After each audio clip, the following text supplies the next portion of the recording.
Hello, എൻ്റെ പേര് മിസ്ബാഹ്. ഞാൻ കോഴിക്കോട് കൊയിലാണ്ടി സ്വദേശിയാണ്. ബ്രില്യൻ്റ് എലിറ്റ് റിപ്പീറ്റേഴ്സ് 23-24 ബാച്ചിൽ Q37 ബാച്ചിലായിരുന്നു. ക്ലാസ് ടീച്ചർ സ്നേഹ മിസ് ആയിരുന്നു. Hostel Tamasa grand ഹോസ്റ്റലായിരുന്നു.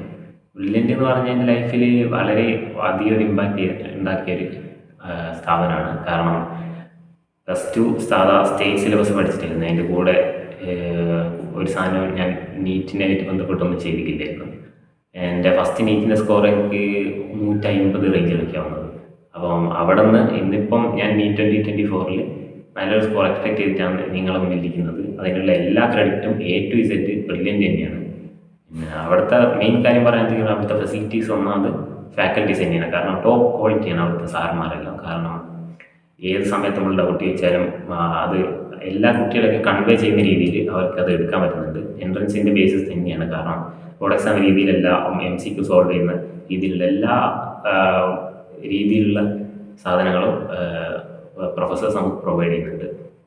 പിന്നെ അത് കഴിഞ്ഞാൽ പറയേണ്ടതാണ് അവിടുത്തെ സപ്പോർട്ട് എന്ന് പറഞ്ഞാൽ ഒന്നാമത് പറയേണ്ടത് ക്ലാസ് ടീച്ചേഴ്സ് തന്നെയാണ്. എൻ്റെ ക്ലാസ് ടീച്ചർ സ്നേഹ മിസ് ആയിരുന്നു. എല്ലാ കാര്യത്തിനും നമ്മൾ പഠിത്തമായിക്കോട്ടെ അതല്ലാത്ത കാര്യങ്ങളായിക്കോട്ടെ നമുക്ക് ഏറ്റവും അധികം ഡിപ്പെൻഡ് ചെയ്യാൻ പറ്റുന്ന ഒരു ആളാണ് ക്ലാസ് ടീച്ചർ. മിസ് എല്ലാ കാര്യത്തിനും എൻ്റെ കൂടെ തന്നെ ഉണ്ടായിരുന്നു. അതുപോലെ തന്നെയാണ് കോർഡിനേറ്റേഴ്സും ഡയറക്ടേഴ്സും. എൻ്റെ coordinators Justy sir, Tom sir, director George sir, എല്ലാവരും ഒരു ഫാമിലി പോലെ തന്നെ നമ്മളെ എല്ലാ കാര്യത്തിനും കൂടെ ഉണ്ടായിരുന്നു.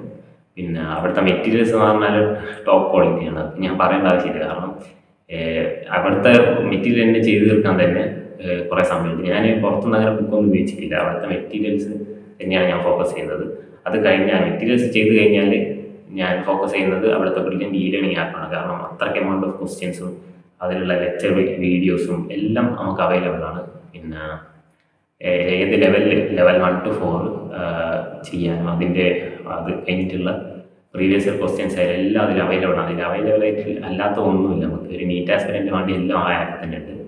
പിന്നെ അതുപോലെ തന്നെ അവിടെ ഈ പഠിത്തവും അല്ലാത്ത കാര്യങ്ങളും തമ്മിലുള്ള ബാലൻസ് കറക്റ്റ് അറിയുന്ന ആൾക്കാരാണ് ബ്രില്യൻ്റിലുള്ളത്. അപ്പം ഈ നമ്മളെ സെലിബ്രേഷൻസ് ആയാലും ലാസ്റ്റത്തെ ഫെയർവെല്ലിൻ്റെ ഒക്കെ വളരെ നല്ലൊരു ഓർമ്മകൾ തന്നെയാണ് അത് സമ്മാനിച്ചത്. കാരണം അത്രയ്ക്ക് അടിപൊളിയായിരുന്നു പരിപാടികളിലും. അവിടുത്തെ ഫ്രണ്ട്സ് ആയാലും ക്ലാസ്മേറ്റ്സ്, ഹോസ്റ്റൽ മേറ്റ്സ് എല്ലാവരും നമ്മളെ കൂടെ തന്നെ ഒരു ഹെൽത്തി കോമ്പറ്റീഷൻ കൂടെ ഉണ്ടാവും. അപ്പം അതിൻ്റെ കൂടെ തന്നെ നല്ലൊരു ഫ്രണ്ട്ഷിപ്പ് എനിക്ക് ഇപ്പോഴും കാത്തു സൂക്ഷിക്കാൻ പറ്റുന്ന അത്ര നല്ലൊരു ഫ്രണ്ട്ഷിപ്പ് അവിടെ നിന്ന് കിട്ടി. പിന്നെ ഓവറോൾ നമ്മൾ പറയാൻ വെച്ചിട്ടുണ്ടെങ്കിൽ ഇപ്പം കഴിഞ്ഞ എൻ്റെ ബ്രില്യൻ്റിലെ ആ കാലഘട്ടം ഒന്ന് തിരിഞ്ഞു നോക്കുമ്പോൾ ജസ്റ്റ് ഒന്ന് സ്മൈൽ ചെയ്യാനല്ലാണ്ട് വേറെ ഒന്നും പറ്റുന്നില്ല. കാരണം അത്ര ബ്യൂട്ടിഫുൾ ആയിരുന്നു. കാരണം എല്ലാം അതിലുണ്ടായിരുന്നു. കാരണം പിന്നെ പഠിത്തമായാലും അതിൻ്റെ കുറച്ചിടങ്ങാറായാലും അതിൻ്റെ കൂടെ തന്നെ ഫ്രണ്ട്ഷിപ്പ് ആയാലും പിന്നെ അതിൻ്റെ കുറേ രസങ്ങളും ക്ലാസ്സിലുള്ള ഓരോ മൊമെൻറ്റ്സും എല്ലാം വളരെ അധികം എൻജോയബിൾ ആയിരുന്നു.